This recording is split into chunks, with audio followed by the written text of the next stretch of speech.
Ça enregistre, on peut y aller. Bonjour à tous, donc je suis ravie d'être aujourd'hui parmi vous pour vous parler en fait, de l'accès au financement des startups et des scale-up et de l'aide que peut proposer la Commission européenne.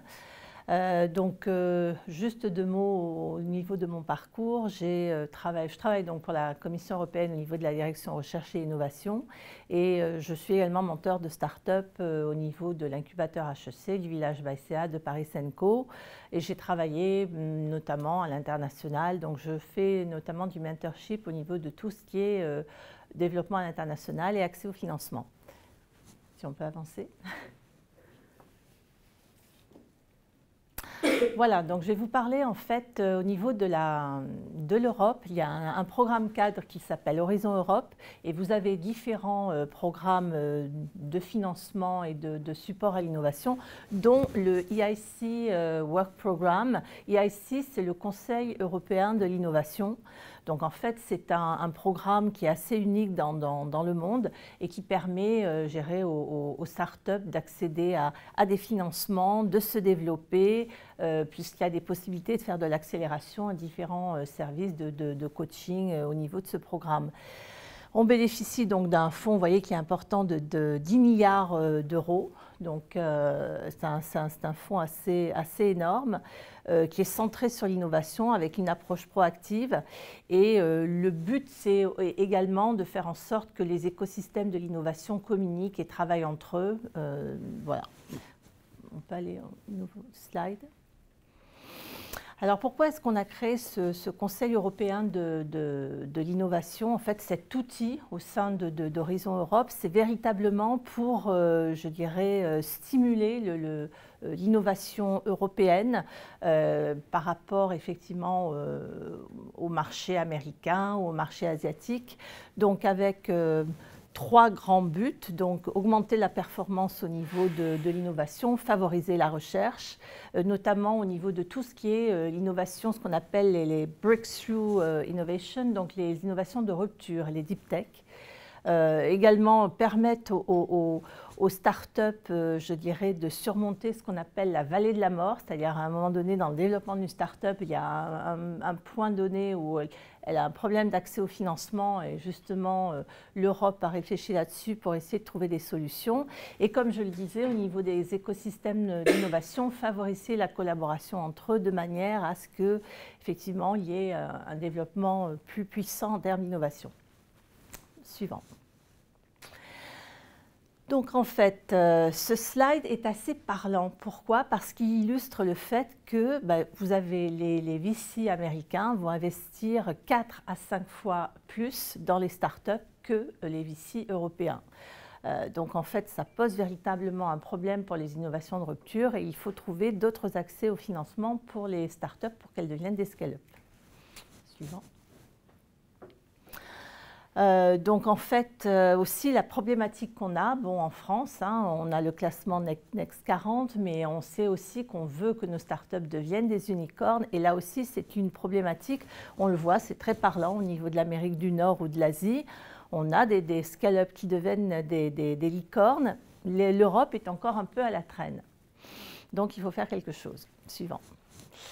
Voilà, donc en fait, c'est le programme, c'est les principaux instruments du Conseil européen de l'innovation. C'est-à-dire, en fait, vous avez des instruments de financement qui s'adressent à chaque étape du développement d'une société. Donc, en fait, on raisonne par TRL, le Technology Level Readiness. Donc, vous avez le premier niveau de financement, c'est le Pathfinder, c'est-à-dire, on est pratiquement au niveau de l'idée, on n'est pas du tout encore dans la Proof of Concept. Ensuite, vous avez le programme transition. Là, on est dans des TRL entre 4 et 6. Et le programme accélérateur qui est sur des TRL 6 et 9 qui correspond à la commercialisation et à la mise sur le marché. Et vous voyez que dans chaque niveau en fait, de de programme qui vous est proposé. Vous avez différents montants de subventions. C'est de la subvention, sauf pour l'accélérateur où il y a une partie d'investissement en francs propres que prend la Commission européenne. Donc vous avez des subventions qui peuvent être assez importantes, hein, de l'ordre de 3 à 4 millions pour le Pathfinder. Ensuite, pour le programme Transition, jusqu'à 2,5 millions. Et pour l'accélérateur, c'est 2,5 millions. Et la Commission, au départ, mon slide est un peu ancien, avait décidé qu'elle pouvait prendre jusqu'à 15 millions d'euros d'equity dans le capital des sociétés. Maintenant, il n'y a plus de seuil. En gros, si elle considère que, je dirais, il y a véritablement quelque chose d'intéressant, donc là, on n'est plus tellement dans la start-up, on s'adresse aussi à la mid-cap. Donc là, elle peut prendre effectivement des prises de participation beaucoup plus importantes. Voilà. Donc en fait, l'accès à ce genre de subventions, c'est par des appels à projets. Vous avez des cut-offs en fait, avec un calendrier qui est assez explicite. Et selon le niveau de développement de votre société, vous allez voir quel est le cut-off, l'appel à projet qui vous correspond pour pouvoir poser votre candidature. Alors c'est parlant quand même, hein, au niveau de l'accélérateur. L'accélérateur, je pense que ça doit être très probablement, enfin on en discutera ensemble, mais probablement l'état, je dirais, en termes de TRL où vous êtes, et ça va vous permettre de vous aider à vous lancer, de commercialiser le produit. Donc en termes de chiffres, il y a quand même eu 5500 startups qui ont été assistées depuis 2014. En fait, ça représente 559 qui ont reçu des subventions en termes, et 700 millions d'euros en termes d'equity. Donc voilà, on est quand même sur des chiffres conséquents. C'est quand même des programmes qui sont extrêmement compétitifs, c'est-à-dire vous avez entre 6 et 8% de sociétés qui se voient attribuer une subvention ou une prise de participation en equity. Donc voilà, la concurrence est rude, hein, puisque c'est ouvert à tous les pays de l'Union européenne, plus également les pays associés. Donc vous allez avoir des pays tels que Israël ou la Norvège qui vont poser leur candidature également. Et il y a beaucoup de candidats qui reçoivent des subventions dans ces pays-là. Donc, selon les différents projets, là on était sur l'accélérateur, mais vous avez des projets où vous pouvez, enfin des cut-offs où vous allez pouvoir candidater de manière individuelle en tant que société. Sur certains projets où la recherche est importante, ce sont des consortia en fait. Donc, vous allez avoir une université, un industriel, une société qui vont postuler sur le projet en question. Donc, voilà, c'est assez différent. Donc là, vous avez un peu une idée, non, excuse-moi, c'est un peu rapide. Au niveau donc, des différentes thématiques, c'est très varié, hein. Il y a deux grandes thématiques au niveau de l'Europe, c'est la partie digitale, la partie green, hein, ça c'est les deux gros versants. Et après, vous avez alors selon les cut-offs, il va y avoir certaines sociétés qui vont postuler, mais vous voyez, enfin bon, c'est quand même très divers et varié. Donc, toutes les sociétés qui sont dans les innovations de rupture peuvent postuler à ce genre d'appel à projet. Là, vous voyez, par exemple, on est dans Waste Management, on est dans Drug and Pharma. Il y avait eu, à un moment donné, au niveau du Covid, il y avait eu un appel à projet pour les sociétés qui pouvaient proposer des innovations intéressantes pour lutter précisément contre la pandémie. Donc, dans le domaine de tout ce qui est agritech et autres, il peut y avoir également, pas directement lié à l'agritech, mais en termes tout ce qui est green. Et donc, vous allez trouver à un moment donné une possibilité pour postuler et demander une subvention. Prochain, merci. Là, vous avez les chiffres, les derniers, parce qu'en fait, il y a des études qui sont faites tous les ans, hein, parce qu'en fait, comme c'est de l'argent public, il y a la Cour des comptes européenne qui veut savoir si l'argent est bien employé, donc on voit quelles ont été les subventions attribuées ou pas. Donc vous voyez, là, ce sont les cut-offs, par exemple, en 2021 sur l'accélérateur. Donc il y en avait eu un en juin et un autre en octobre. Donc vous voyez, il y a eu par exemple 800 candidatures, 65 sociétés sélectionnées. Et au mois d'octobre 2021, il y avait eu 1000 candidatures, 99 sociétés sélectionnées. Donc, comme je vous le disais, l'entonnoir se réduit. Alors, la candidature se passe de la manière suivante. Donc, en fait, vous postulez, tout se fait en ligne sur le site. Si vous êtes présélectionné, vous allez devoir ensuite passer un interview devant un jury, des gens qui sont généralement d'anciens VC ou qui sont, voilà. Et là, effectivement, bon, voilà, vous serez sélectionné en finale pour recevoir. Alors, il y a différentes choses. Il y a Grant First, Grant Only, Grant and Equity. Donc, voilà, vous pouvez décider de postuler simplement pour recevoir une subvention, ou bien vous vous dites non, je veux la subvention, mais j'ai besoin de capital autre. Donc, il faut bien choisir dans quel créneau vous postulez. Et pour illustrer un peu ça, bon, c'est compliqué, comme je vous le disais, voilà, la partie, donc effectivement, candidature. Généralement, les sociétés se font accompagner par des cabinets externes. Vous pouvez le faire tout seul, hein. Je ne suis pas en train de dire qu'il faut automatiquement aller vers un cabinet, mais le dossier à produire est quand même assez compliqué. Donc, voilà, sachez que beaucoup de sociétés se font quand même accompagner. Donc, 3 étapes. La première étape, en fait, vous envoyez, c'est assez simple, vous répondez à un questionnaire, vous envoyez une vidéo qui présente votre idée, votre société. Et donc, si je me souviens bien, il y a un business plan assez réduit. Et là, on vous dit go ou no go. C'est-à-dire, en gros, vous avez 4 évaluateurs qui se concertent les uns les autres. Ils vont dire oui, effectivement, c'est une société intéressante. On leur donne la permission d'aller en étape 2. L'étape 2, c'est là où on prépare la candidature complète. La candidature complète qui est...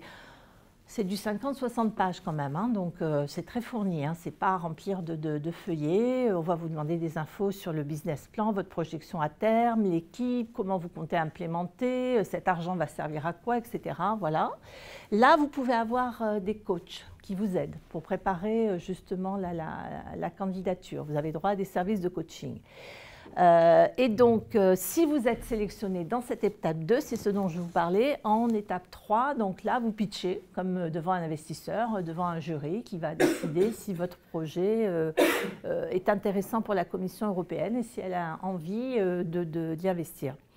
Alors, il faut savoir que les sociétés, vous voyez un terme qui s'appelle Seal of Excellence. Ça va être en fait les sociétés qui ont été jusqu'en étape 3. Mais elles n'ont pas été sélectionnées. Mais quand même, elles ont été en étape 3, ce qui est quand même la preuve que c'est intéressant. Donc, ce Seal of Excellence, c'est quelque chose pour vous dire, bon, vous avez quand même un potentiel intéressant, donc vous avez été rejeté, mais repostulez. N'hésitez pas à repostuler. Donc là, c'est pareil, il y a des délais pour vous permettre de repostuler, mais en gros, c'est un encouragement qui vous est donné.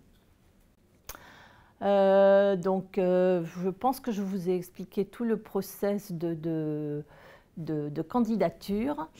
Donc là, c'est un petit peu, vous voyez, en 2022, donc une overview du programme. Donc un budget conséquent d'1,7 milliard pratiquement d'euros. La plus grosse partie, comme vous le voyez, c'est l'accélérateur, en fait, où il y a beaucoup de fonds qui sont consacré avec une augmentation de 70 millions d'euros en termes de budget.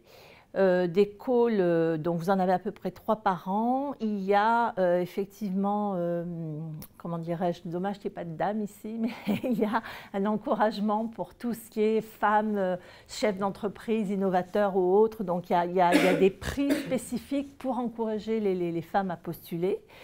Ce programme d'accélération, enfin le IC Accelerator, est combiné avec ce qu'on appelle les EIC Prizes, c'est-à-dire il y a différents programmes dans l'année. Vous pouvez postuler à celui-là et postuler à d'autres. Voilà, il y a une continuité entre les différents challenges. Prochain slide. Donc là, voilà, vous avez une overview sur les principaux calls qu'il y a eu en 2022. Donc en fait, l'accélérateur, vous voyez, il y en a un, par exemple, où il faut postuler avant le 5 octobre. Il y en a eu 3 cette année. Le Pathfinder, il y en a eu 2. Et le programme Transition, il y en a eu 2 également. Et ça, vous retrouverez, enfin vous verrez en fin de présentation, j'ai mis des liens, donc vous le retrouvez sur le site de la commission, hein, pour que vous puissiez candidater. Voilà, bon ça c'était quelques infos pour expliquer effectivement les améliorations qui ont été faites. au niveau du programme. Donc bon, maintenant, en plus, vient de paraître, alors là, c'est pas écrit dans mes slides, mais vient de paraître au 5 juillet ce qu'on appelle le nouvel agenda européen de l'innovation. C'est en gros la politique d'innovation dans les années à venir avec de nouvelles actions et notamment, il y a une action pour identifier les 100 prochaines scale-up qui vont devenir qui ont le potentiel de devenir des unicornes. Donc là, c'est pareil, vous avez derrière des tas de services qui sont proposés pour aider à ces sociétés justement à accéder au statut d'unicorne, de licorne. Oui, le prochain, s'il vous plaît. Voilà, ça c'est dont je vous parlais, à savoir il y a ce programme Women Tech EU. Donc là, ça a été lancé en l'année dernière, en 2021, avec un budget de 10 millions d'euros. Et pour effectivement apporter du support à 130 femmes chefs d'entreprise. Et ça se fait en collaboration avec un autre programme qui s'appelle le Women Leadership Program. C'est-à-dire qu'elles peuvent postuler d'un côté et puis il y a un autre programme également pour les femmes chefs d'entreprise. Il y a également des choses qui sont faites au niveau de gender balance, diversité, etc. Voilà. Le prochain, s'il vous plaît. Donc voilà, ça ce sont les différentes améliorations qu'il y a eu en 2022 et là ce sont les liens que je vous ai mis pour donc, alors je suis désolée, le plus important n'apparaît pas en blanc, mais c'est au niveau du eic.ec.europa.eu, c'est European Innovation Council, et là vous avez toutes les modalités pour candidater à ce genre d'aide européenne. Voilà, j'ai terminé. Merci beaucoup. Je vous en prie. Si vous avez des questions, n'hésitez pas. Oui. Vous avez parlé beaucoup de deep tech. Dans quelle mesure vous êtes attaché à ce côté très tech parce que moi, par exemple, je fais une filiale. C'est pas une société tech, c'est une société qui change les habitudes de consommation. Du coup, est-ce que vous êtes vraiment attaché ? La deep tech, on va dire que c'est dans l'agenda européen, si vous voulez, c'est la priorité politique. Mais ça ne veut pas dire pour autant que vous ne pouvez pas postuler, hein, bien évidemment. Si on juge, donc si vous voulez postuler au niveau de l'accélérateur, on juge donc dans la première étape que vous avez une idée intéressante, innovante ou autre, oui, bien sûr, allez-y. Il y a un focus sur les deep tech, mais pas que. Voilà.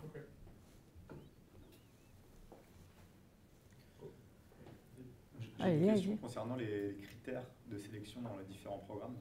Est-ce qu'il y a un critère lié à la faisabilité économique du projet? Est-ce que c'est en lien avec l'impact du projet et les Sustainable Development Goals? Enfin, comment est-ce que... Quels critères est-ce que vous prenez pour faire votre sélection? Alors en fait, quand vous remplissez votre candidature, il y a trois points importants. C'est la partie impact, excellence et implementation, mise en œuvre. Et en fait, c'est décliné avec des sous-parties où vous expliquez pourquoi votre innovation elle va avoir un impact, en quoi elle est excellente et elle se différencie des autres en termes de valeur ajoutée, par rapport à la concurrence, par rapport à des tas de choses. C'est très détaillé hein, parce que ça va être... Moi, j'étais un expert auparavant sur ces programmes de subventions, donc j'ai vu passer énormément de dossiers. Donc, ce qu'on demande aux sociétés, c'est véritablement d'expliquer pourquoi vous présentez l'innovation de rupture en termes technologiques ou services et autres, et vous n'avez pas à être financé. Vous n'arrivez pas à être financé. C'est-à-dire, à l'époque, on disait que ces programmes de subvention, c'était pour les sociétés qui étaient non-bankable, quelque part. Donc, elles n'arrivaient pas à trouver de l'argent auprès des investisseurs privés.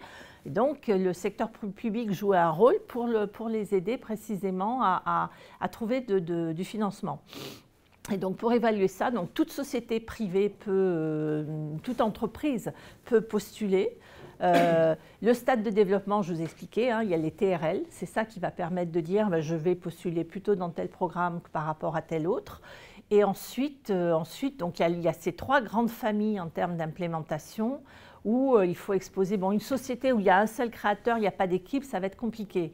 Parce que quand même, il y a dans effectivement les critères d'évaluation, dans l'implémentation, on va juger sur l'équipe, la cohérence, comment elle va grandir, ce genre de choses. Après, on va juger également si votre business plan est réaliste en termes de vente, en termes de charges que vous envisagez, en termes, souvent, il y a des sociétés qui présentent des business plans où elles ne peuvent pas faire toutes seules, hein, et notamment c'est le cas lorsqu'il y a des consortia où les gens travaillent entre eux. Donc là, on va voir si effectivement la part de la sous-traitance est importante ou pas, si c'est réaliste, si effectivement la société elle conserve la maîtrise de son projet, si elle ne sous-traite pas. Enfin voilà, il y a plein d'éléments qui font que on évalue tout ça. Dans les pools d'évaluateurs, vous avez une personne qui va évaluer le côté technique, qui connaît bien, si vous êtes dans l'intelligence artificielle, la cybersécurité, le machine learning ou autre. Ça va être donné à une personne qui va évaluer parce qu'elle connaît bien cette technique-là.